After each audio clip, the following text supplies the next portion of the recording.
আসলে এটা এমন একটা বিষয় যা নিয়ে আমরা প্রতিনিয়তই কথা বলছি এবং প্রতিনিয়ত কষ্ট পাচ্ছি। বিগত 15-16 বছর ধরে আমরা একটা ফ্যাসিস্ট রেজিমের অধীনে থেকে গোটা জাতি নির্যাতিত নিপীড়িত হয়েছে। আমার এখনো মনে পড়ে, এই কথা আমি বলতে চাই এই জন্যে যে যেদিন কেয়ারটেকার গভর্নমেন্ট সিস্টেমকে আপনার বাতিল করা হলো, সেই দিন আমাদের সামনে বসে আছেন আমার দেশ পত্রিকার সম্পাদক মাহমুদুর রহমান। তিনি তার পত্রিকার হেডলাইন লিখেছিলেন, ফ্যাসিস্টদের আগমনের শব্দ পাওয়া যায়। So for I remember. এবং আমরা তখন থেকেই এই ফ্যাসিস্ট আওয়ামী লীগ সরকারের বিরুদ্ধে আমাদের কথা বলেছি, আমাদের প্রতিবাদ করেছি। এবং আপনারা ইতিমধ্যেই শুনেছেন আমাদের রাজনৈতিক বন্ধুদের কাছে যে আমাদের তখন থেকে আমাদের অসংখ্য নেতা কর্মী তারা তাদের নির্যাতনের শিকার হয়েছেন, হত্যার শিকার হয়েছেন, এবং বিচারের নামে অনেক রাজনৈতিক নেতা এবং আলেম উলেমাদের এবং রাজনৈতিক নেতৃবৃন্দকে হত্যা পর্যন্ত করা হয়েছে। সেই সময় আমি আগের কথা বলছি।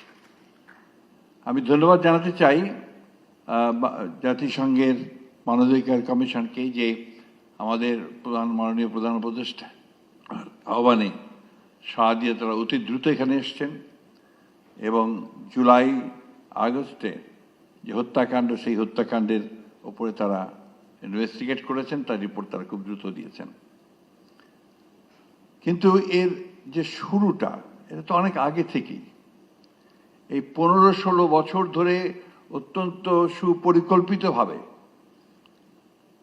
অত্যন্ত একেবারে কনসার্টেড ওয়েতে গণতন্ত্রকে ধ্বংস করা, মানুষের অধিকারগুলোকে বিলীন করে দেওয়া এবং একটা একদলীয় শাসন ব্যবস্থাকে এস্টাবলিশ করার জন্যই কিন্তু কাজগুলো তারা করে গেছে।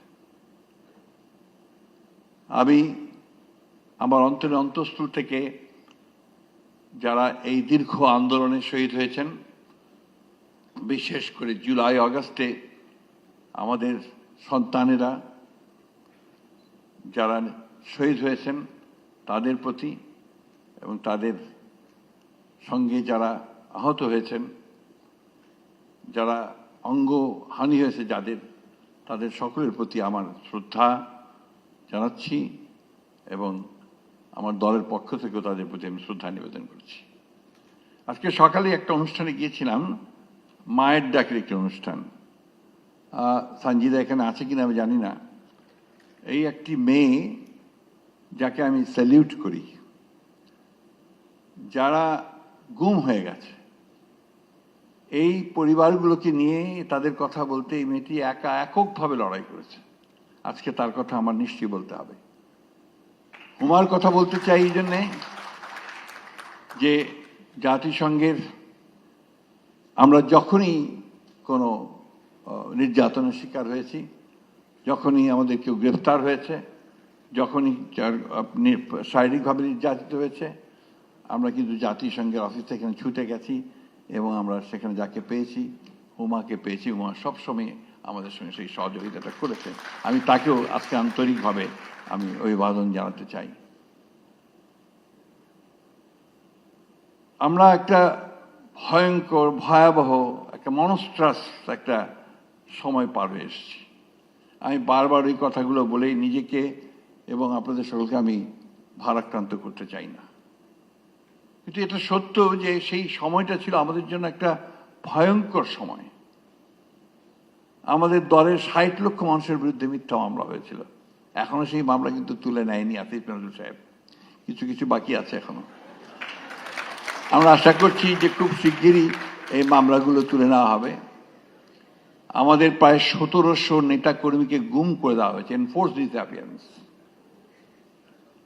আজকে যে সকালে অনুষ্ঠানে গিয়েছিলাম, সে অনুষ্ঠানে ছোট বাচ্চা মেয়েটা, যেটা বয়স ছিল তখন যখন তার বাবাকে তুলে নিয়ে যায় 5 বছর, এখন তার বয়স প্রায় আপনার 17-18 বছর। বেশি হতে পারে বোধহয়।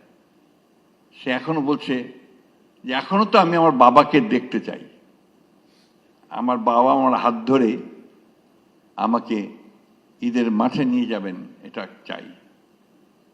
তো একই কথা বারবার আমরা শুনছি।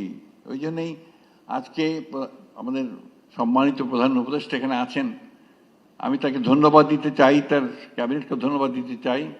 অনেকেই আমরা বিভিন্নভাবে কথা বলি, কিন্তু আসলে একটা বছর খুব বড় সময় না। এই একটা বছর সময়ের মধ্যে কিন্তু তারা অনেকগুলো কাজ করেছেন, এটা অস্বীকার করবার কোনো উপায় নেই। এবং যে কাজগুলো তারা সবচেয়ে বড় যে কাজটা তারা এগিয়ে নিয়ে চলেছেন সেটা হচ্ছে যে সংস্কারের কাজটা। আমরা 2016 সালে আমাদের নেত্রী দেশনেত্রী বেগম খালেদা জিয়া উপলব্ধি করেছিলেন যে রাষ্ট্র কাঠামোটার পরিবর্তন করা দরকার। এই কাঠামোতে মানুষের যে আকাঙ্ক্ষা তার পূরণ করা যাবে না, এবং সেই জন্যই তিনি তখন ভিশন 2030 বলে একটা আমরা ডকুমেন্ট জনগণের সামনে তুলে ধরেছিলাম। সেখানে আজকে যে কথাগুলো হচ্ছে, বিচার বিভাগের স্বাধীনতা, প্রধানমন্ত্রী এবং আপনার রাষ্ট্রপতির ক্ষমতার ভারসাম্য রক্ষা করা, আপনার হিউম্যান রাইটসকে এস্টাবলিশ করা, বিচার বিভাগের স্বাধীনতা, এ কথাগুলো তখনই ছিল। পরবর্তীকালে আন্দোলনের সঙ্গে সঙ্গে আমরা যখন আন্দোলন করেছি, মার খেয়েছি, জেলে গেছি, বারবার আমাদের ছেলেরা মরেছে, তখনও আবার আমরা 2022 সালে অন্যান্য রাজনৈতিক দলগুলোর সঙ্গে আলোচনা করে যারা আমরা একসঙ্গে আন্দোলন করছিলাম। এখানে জুনায়েদ সাকি আছেন, আমি দেখতে পাচ্ছি। জুনায়েদ সাকি প্রচুর পরিশ্রম করেছিল সেই সময়। আমরা 31 দফা কর্মসূচি নিয়ে আমরা জনগণের সামনে এসেছিলাম। যেদিন এই কর্মসূচি নিয়ে সামনে আসি আমরা, সেই দিনই আমাদের উপর গুলি হয়েছে। আমাদের অফিসের সামনে আমাদের সভা করার কথা ছিল, সেই সভা পুলিশ করতে দেয়নি, ভেঙে দিয়েছে এবং তারপর গুলি করেছে। সেখানে আমাদের মিরপুরের একটি ওয়ার্কশপে কাজ করা একটি ছেলে, সে সেখানে সেদিন শহীদ হয়। এরকম অসংখ্য, একটা দুটো নয়। তো সেই 31 দফার মধ্যে কিন্তু আবার এই সংস্কারের কথাগুলি আমরা বলেছি। আজকে পত্রপত্রিকায়, মিডিয়ায় বিভিন্নভাবে বিভিন্ন বিতর্কের কথা, মতদ্বৈততার কথা বলা হয় খুব বড় বড় করে। কিন্তু আমি যে কথাটা বলতে চাই যে গণতন্ত্রে তো কিছু মতবিরোধ থাকবেই। রাজনৈতিক দলগুলোর মধ্যে যে সব এক কথা বলবে তা তো না। এই বিষয়টাকে আমরা খুব বড় করে দেখিয়ে আমরা জাতির মধ্যে একটা অযথা একটা বিভক্তির সৃষ্টি করছি। আমি মনে করি যে আমাদের কতগুলো বেসিক বিষয় ইতিমধ্যে আমরা কনসেনসাসে আসতে সক্ষম হয়েছি। আমরা আজকে দেখলাম পত্রিকায়, খুব ভালো লেগেছে, 12টি বিষয়ে, মৌলিক বিষয়ে আমরা একমত হতে পড়েছি। বাকি যে বিষয়গুলো আছে সেই বিষয়গুলো নিশ্চয়ই আমরা যারা নির্বাচন করে একটা গণতান্ত্রিক ব্যবস্থায় যাব, অথবা যারা আমরা সরকারে যেতে পারি, তাদের দায়িত্ব হবে, কমিটমেন্ট হবে, তাদেরকে একটা অঙ্গীকারবদ্ধ হবেন তারা, যে তারা বাকি কাজগুলো সমাধান করবেন। আমরাও চাই যে অতি দ্রুত এই হত্যার বিচার হোক। আমরাও চাই যে সংস্কারগুলো যেগুলো খুব জরুরি দরকার সেগুলো অতি দ্রুত হোক। কিন্তু একটা জিনিস আমাদের সকলের বোধহয় মনে রাখা প্রয়োজন, জনগণের প্রতিনিধিত্ব সম্পন্ন সরকার, এটা বোধহয় খুব জরুরি দরকার। কারণ ম্যান্ডেট নিয়ে কাজ করা আর ম্যান্ডেট ছাড়া কাজ করার মধ্যে অবশ্যই কিছু পার্থক্য আছে। আমরা আশা করি যে আমাদের সম্মানিত প্রধান উপদেষ্টা মহোদয়ের যে ইতিমধ্যেই জনগণের সামনে যে কমিটমেন্ট করেছেন, সেই কমিটমেন্ট অনুযায়ী দেশে একটি অবাধ, সুষ্ঠু, সকলের কাছে গ্রহণযোগ্য একটা নির্বাচন হবে, এবং সেই নির্বাচনের মধ্য দিয়ে জনগণের প্রতিনিধিত্বশীল একটি সরকার প্রতিষ্ঠিত হবে, পার্লামেন্ট প্রতিষ্ঠিত হবে। এর চেয়েও বড় একটি প্রশ্ন আছে। সেই প্রশ্নটি কি? সেই প্রশ্ন হচ্ছে যে আমাদেরকে প্রতিষ্ঠানগুলো তৈরি করতে হবে, নির্মাণ করতে হবে। আমাদের যে এত বেশি সমস্যা, এই সমস্যাগুলোর মূলে কিন্তু রয়েছে যে আমাদের সমস্ত প্রতিষ্ঠানগুলোকে এই আওয়ামী লীগ ফ্যাসিস্টরা ভেঙে দিয়ে গেছে। সেটাকে আপনার নির্মাণ করতে হবে, পুনরায় নির্মাণ করতে হবে। কাজটা খুব সহজ নয়, সময় লাগবে, কঠিন হবে, ধৈর্য ধরতে হবে। আমাদের এই জায়গায় আরেকটা সমস্যা আমরা নিজেরা তৈরি করেছি সম্ভবত, যে সহনশীলতার অনেক অভাব আমাদের মধ্যে আছে। এই জায়গাটাকে আমাদেরকে বেরিয়ে আসতে হবে, কিছুটা সহনশীল হতে হবে, ধৈর্য ধরতে হবে, নিশ্চয়ই আমরা এত কিছু পেরেছি, এটা পারবো না কেন? আমরা 1952 সালে তো ভাষা আন্দোলন করে ভাষা প্রতিষ্ঠা করেছি। আমরা তো 69 সালে একটা বড় ছাত্র জনতার অভ্যুত্থানের মধ্য দিয়ে সেদিনকার সেই শাসককে সরাতে পেরেছিলাম। আমরা তো একটা যুদ্ধ করেছি 1971 সালে, এক পাকিস্তান সেনাবাহিনীর বিরুদ্ধে যুদ্ধ করে, লড়াই করে, অনেক রক্ত দিয়ে কিন্তু আমরা একটা স্বাধীন দেশ পেয়েছি। তো সেই জায়গায় আজকে কেন আমরা পারবো না এতগুলো রক্তপাত, এত ত্যাগ স্বীকারের পরে সকলকে নিয়ে সমবেত প্রচেষ্টায় আমরা একটা গণতান্ত্রিক একটা বাংলাদেশ নির্মাণ করতে? আমি কথার উপর খুব জোর দিতে চাই, গণতান্ত্রিক বাংলাদেশ কথার উপরে। কারণ আমি বিশ্বাস করি যে একটা গণতন্ত্র,